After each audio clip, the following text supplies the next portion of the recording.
Welcome to Pods with Posh and Paul, a podcast designed to inspire and challenge listeners through story, experience and insight. To face adversity, learn from suffering and discover how to embrace life with a heart filled with love and gratitude. We are so thrilled to have you journey with us and can't wait to share your stories.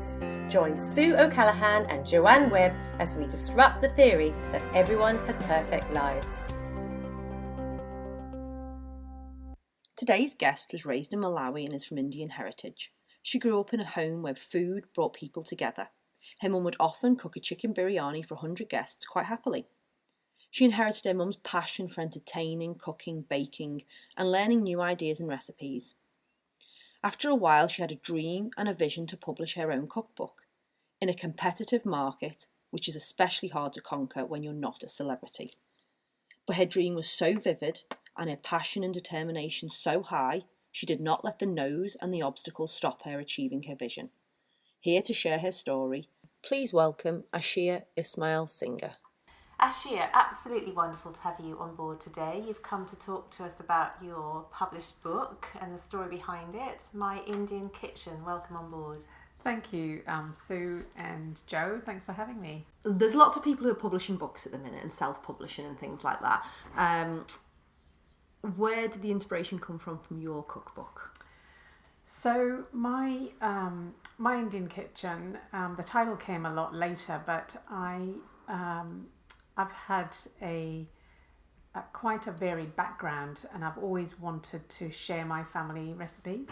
So I grew up in Africa, in Malawi. I was born and brought up there, and then I moved to the UK when I was 16 with my family, and then we lived in the UK, or my parents are still there, and then I came out here traveling about 22 years ago. But when I came out here to New Zealand, I didn't know anyone, and I wanted to cook the food I was used to having at home, and everybody loved it, and we used to entertain a lot, and people used to love my food, and I loved sharing it. So obviously you have a love of cooking and a passion for food, and you're one of 4 girls, is that right? I am, yeah. You say they all love food as well. Your mother was obviously cooking at home. Did she teach you to cook, or was it something that innately was in you that you just wanted to do? Yeah, no, she did, and growing up, I loved following around in the kitchen and just watching her and just learning from her. But it wasn't until I moved to New Zealand that I really fell in love with cooking and entertaining, and that's when I decided that I really wanted to share my stories. And I can imagine back 22 years ago in New Zealand, people wouldn't have been eating all of those recipes, and there wouldn't have been that, because I mean, we've got the most beautiful culture of food here now. We have. We've got the most amazing restaurants, but 22 years ago it wouldn't have been quite like this, would it? No, it wasn't. But it wasn't until we obviously moved back to the UK and then came back about 9 years ago. And it wasn't when we came back 9 years ago that I really decided to go for it, and do something with my recipes. Mm-hmm. So tell us, it's a beautiful hardback book with stunning illustration and photography in it. You can cook, obviously, but how hard is it to publish a book? Because that's something quite different, isn't it? Yes, it is. It's it took me 6 years to get to the point of actually holding my book in my hand. So publishing cookbooks is really quite intense, because you've got, especially with social media and famous chefs, celebrity chefs, it's quite hard to get in. It's quite a hard thing to get into, and I wasn't a celebrity. I'd not been on TV, and I think that was the hardest part. Is that I used to go to publishers to ask them, can you publish my book? And they'd say, well, you don't have a platform. And so that's when I decided I would start my blog. So that was about 6-7 years ago, and I started a blog called Tamarillos for Chutney. Love that name. I know, it's so, and I loved Tamarillos, and it was like, and I loved making Tamarillo chutney, so I thought, right, this is a cool name. And I started this blog, and then I approached New Zealand House and Garden, the magazine, and they loved my blog, and they said, yeah, we'd love to do a recipe, selection in one of our magazines. So That's the first one, happened I think in 2014, and then I did one sort of recipe section for them, so 5 or 6 recipes in one issue. So did that one a year. So I did 3 or 4 in over a course of 3 or 4 years, and that was great. So I just kept building on that, because getting in New Zealand House and Garden was like, oh my god, it was it's an amazing magazine, and it wasn't and that's where I met Manya, the photographer that's done my photography for my book. And I also met a lovely food stylist called Bernadette Hogg, and I was just picking their brains and saying, look, I really want to do this, and I loved Manya's imagery, so it worked out really well that good fit. And a cookbook is all about the images, isn't it? It is. A cookbook, you just see it, you actually feel you want to eat it there and then, so you want to go and make it. Absolutely. I always struggle with that. With cookbooks without pictures, are much harder, aren't they? Absolutely, but then it's really upsetting when I make a dish and it doesn't doesn't quite look like the picture. Yeah, no, that's true. But also finding a publisher was quite hard. So it was, going to all the big publishers and getting knockbacks, and then dusting yourself off and picking yourself up again and doing it all over again. Mm-hmm. And then finally in 2017, a publisher called Potten and Burton, who are based in Nelson, I approached them the second time. So I'd approached them about a year before and nothing had happened. Approached them a second time, and somebody, Emma Radcliffe, who was their publisher at the time, saw my vision exactly how I saw it. So my vision was doing beautiful imagery but on a very dark background, and because most of Indian food is pops of colour. Yes. So having the dark background was quite crucial, because then you could see the pops of colour. Yeah. And she saw that image of mine in my sort of vision, and it took a year from signing the book deal to the book coming out into shops in October. So exciting. Yes. Congratulations. Thank you. Is this a range of recipes that you've made that are your mother's recipes, that are traditional Indian recipes?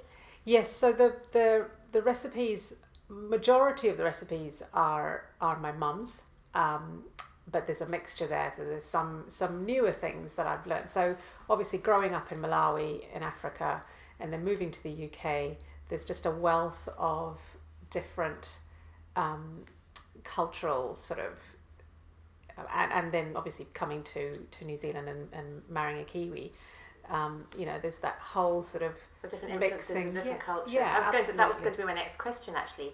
Did you find that it was helpful to publish an Indian cookbook but be in New Zealand because of the mix of cultures? Yes, and I think the way food is at the moment in New Zealand, we are so much more open to different cultures and the way different cultures cook and eat, that it just seemed timely to do it the way I did it. So it's not, the book isn't traditional Indian. It's a mixture of East and West, I suppose. Mm-hmm. It's so beautiful. And that's the way Mum cooked.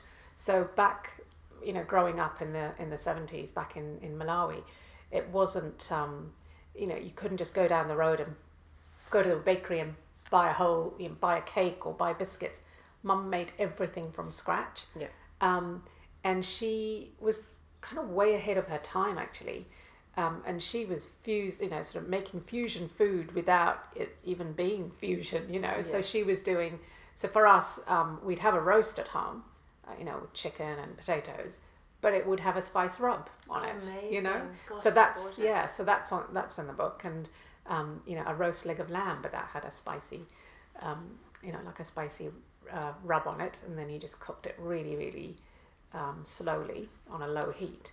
Beautiful flavours. Yeah, just amazing flavours. And I just think that, and I married a Kiwi who, I guess he grew up eating meat and 2 veg. Mm-hmm. Nothing wrong with that, but I just found the food quite bland. I guess it needed a few spices. Just needed a few spices, absolutely.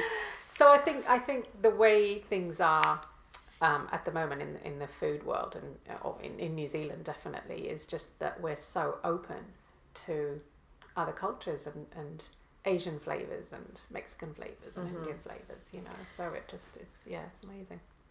I love the fact that it's all published and it's so beautiful, and the dark background is very striking. It makes a really huge impact, and it's a really beautiful story, and it's a long time, isn't it, from the start of your dream to having that cookbook in your hands. That day that you got your cookbook, it is, must have been really special. Yeah, it is, and it was really special. And I think the other thing to say is that, you know, people often, like, you know, I suppose, and that's why I love your podcast, is people sort of on social media appear to have amazing lives.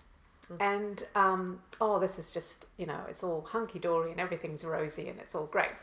But real life isn't like that, you know.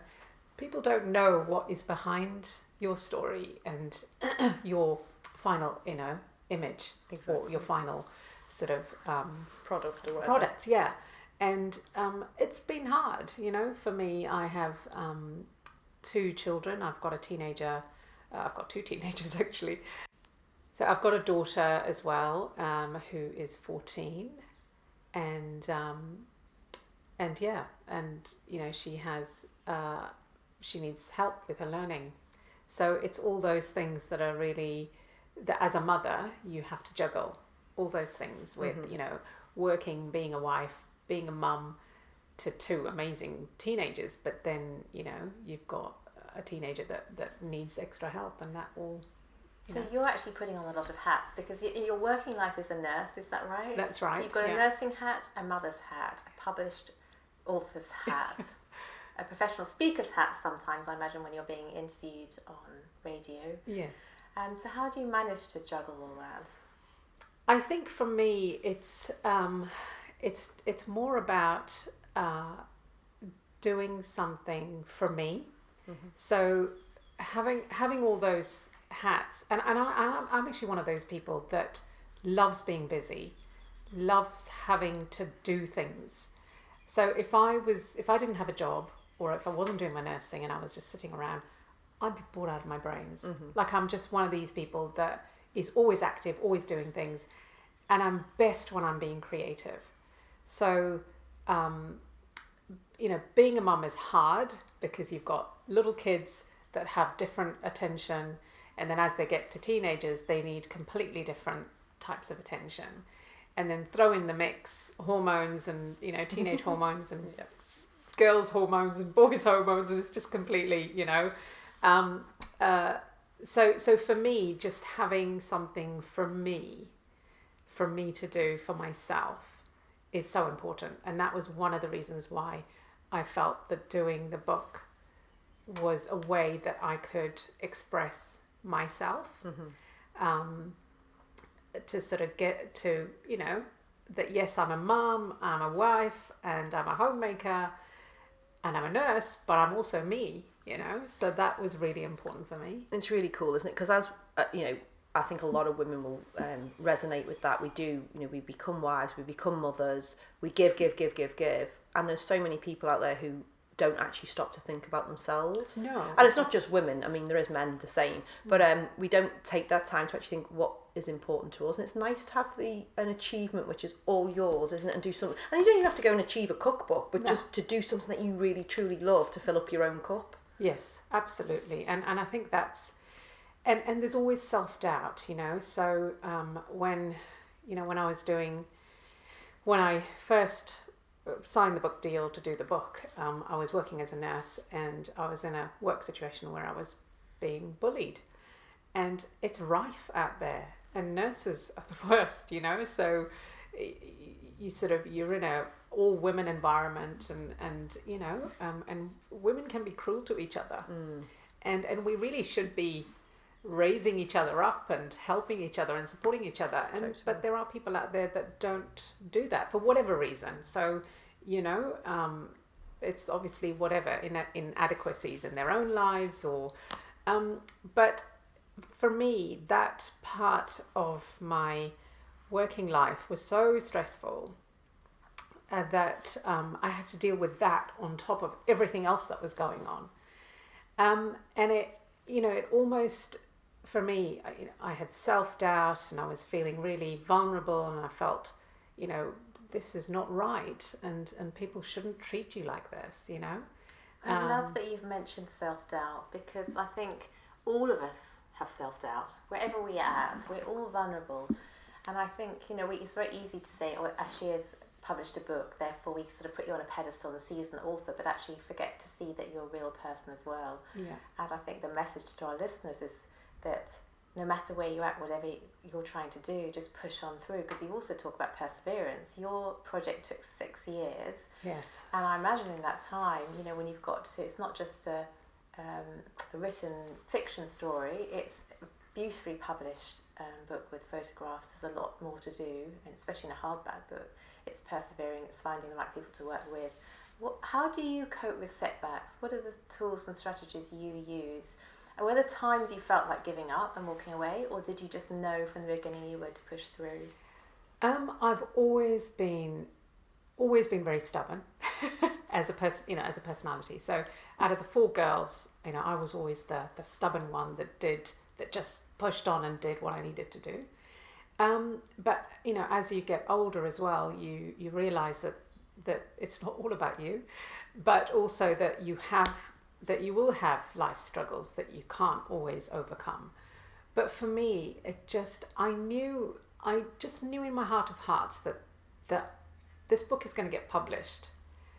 I don't know how long it's going to take, but it will get published. And I think for me, I felt proud of myself actually for persevering. I had one publisher, and from quite a big, well-known publishing house, and I'd phoned her. This was a few years ago, and I'd phoned her to talk about the idea of my book. And do you know what she said to me? This is a pipe dream. Gosh. And I thought, okay, I'll show you. Yeah. And did you go back to her with the book? No, I haven't, and I just don't think that. She didn't know who I was, but I just thought, you know what? No, it's not a pipe dream, and I'll show you. And I did, and I just, for me, it just felt amazing to be able to say to someone that actually, you know what, my story means something, and I'll show you that I can achieve it. I think the common theme is when we speak to a lot of people, isn't it? Because you knew your cookbook was going to be published. It was your dream. It was your goal. You could visualize it. You could see it in your eye. You had obviously the vision for the pictures and everything. The recipes you've been cooking for years. That was the thought that kept you going, wasn't it? Yeah. So, and this is what we talk about with dreams and goals. You have this dream or goal, and you may not take a straight line to get there. There might be a lot of twists and turns along the way, but your tenacity stays there because it's so important to you. It is, absolutely. And I just think that I would love to say to people that just never give up. Never give up. If you've got an idea in your head, if you want to pursue with something, there's always going to be a way around it. And you just but never give up. And I think that would be one of my key messages to people. And you talk about dreams. You have a lovely quote about dreams. I do. This quote I really, really love, and I read it somewhere. I can't remember where, but it says, so it's a dream written down with a date becomes a goal. A goal broken down into steps becomes a plan, and a plan backed by action becomes reality. So it's how to interpret that dream, isn't it? Because we all have dreams. Everybody has dreams, but most people don't fulfill their dreams. Yeah, and I think the important thing to remember is there's dreams that are more realistic than others. So yes, you can dream about having a big sailboat, or but if it's not realistic, it's not you're not going to be able to achieve it unless you win the lottery. But there are dreams that are more realistic, that you can achieve by building on little steps to get you towards that dream. See, some people might look at you and say, but your dream is not achievable, because to them it's not. To them it would be so huge to be able to actually convert your ideas and your recipes into a book and actually then get it published. What would you say to that? I guess it's a personal thing, isn't it? So everybody's, I guess everybody's dreams are different, and but for me, it's just always been, if you want something that you think is achievable, then just go for it. You know, just get out there, put yourself out there, and I think that's the most important thing, is put yourself out there. And it doesn't matter if you get knocked down. It doesn't matter what other people think of you. As long as you think that you're doing a good job and you're doing the right thing by everyone, so you're not doing anything wrong.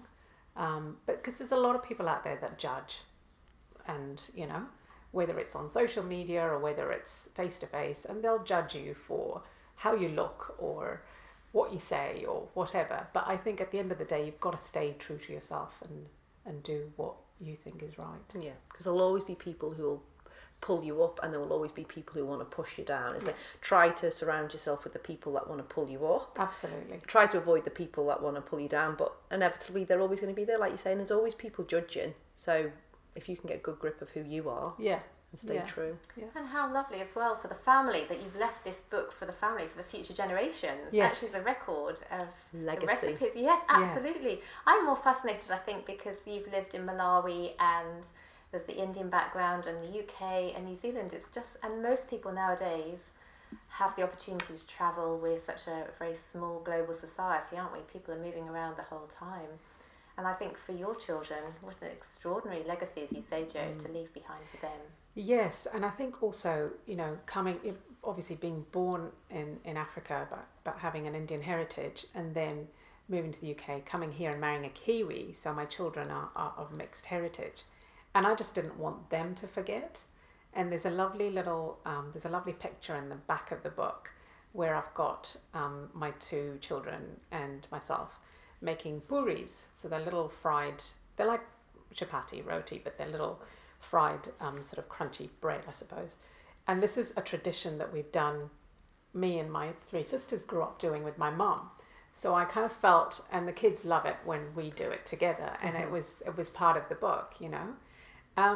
But funnily enough, I've never been to India. Oh, so although my heritage is Indian and my grandparents came from India in the sort of mid-40s and moved to Africa, I've never been to India. So I'm planning a culinary tour to India next April.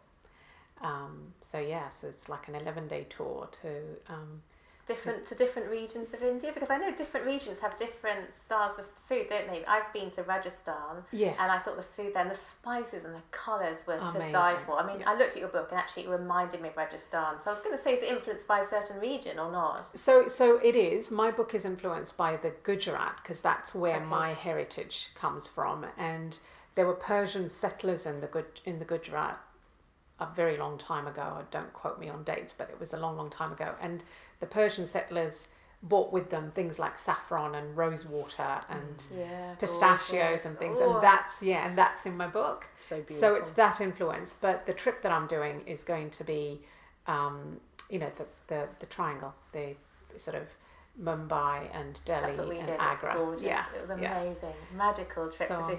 So for somebody listening that would say, "Gosh, you know, I've never cooked Indian food. It seems quite complicated."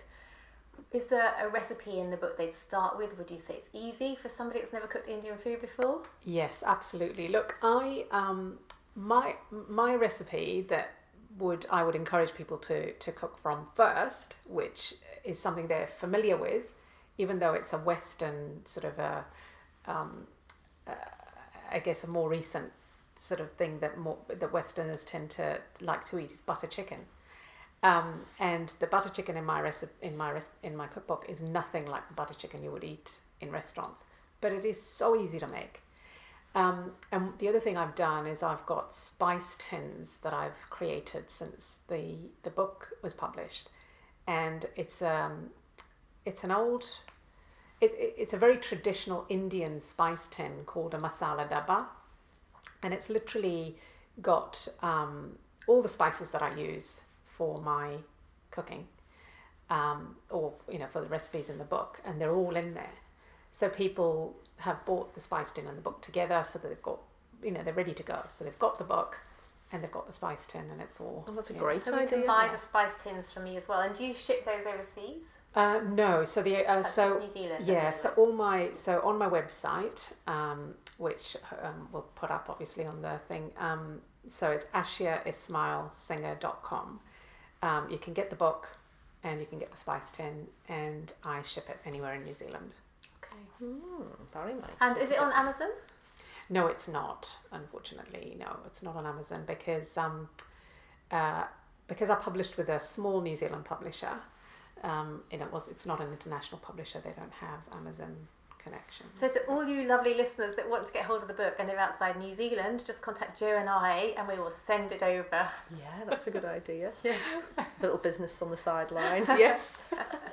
Or for postage. I mean, postage is expensive, isn't it? Yeah, I mean, I can send it, because what we did as well is when I published the cookbook, I did do a Kickstarter campaign, which paid for some of the photography in the book. So the publisher was happy to do the majority of it, but I had to pay. I had to do a small portion, and so I did a Kickstarter campaign, and that campaign was so phenomenal. It went all over. So obviously Kickstarter is an American thing. So I had people from America and Canada and just all over, and Europe, following my progress of the book over the year. And I would put up progress reports and things. And when I started the campaign, they pledged they pledged to pre-order a book, basically. Yes.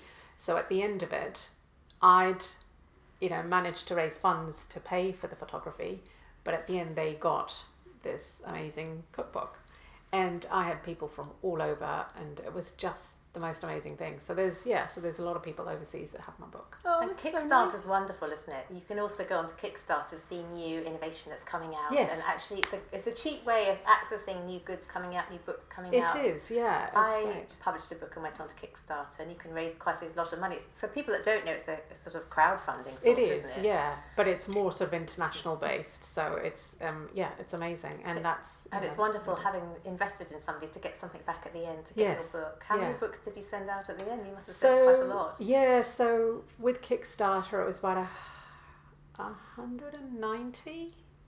Congratulations. Thank you. So that was even before the books had been published, that I'd already pre-sold, which was just awesome. So yeah, so all my and there was obviously a lot of Kickstarter followers here in New Zealand, so yeah. And so the question I'm dying to ask is, when book 2 going to come out? Absolutely, definitely. So I'm working on book 2 at the moment, just looking for publishers, or working through a list of publishers that would be happy to work with me again. And also, the book has been nominated for some awards, hasn't it?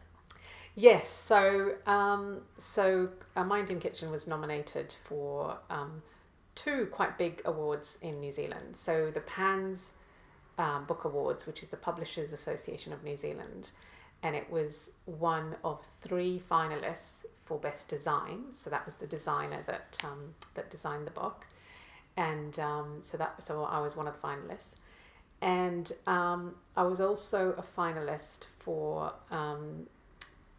Best Book in the New Zealand Food Writers Guild Media Awards, which was in August, and I was one of 6 out of 20. Congratulations! Thank you. That's huge. That's absolutely an honour.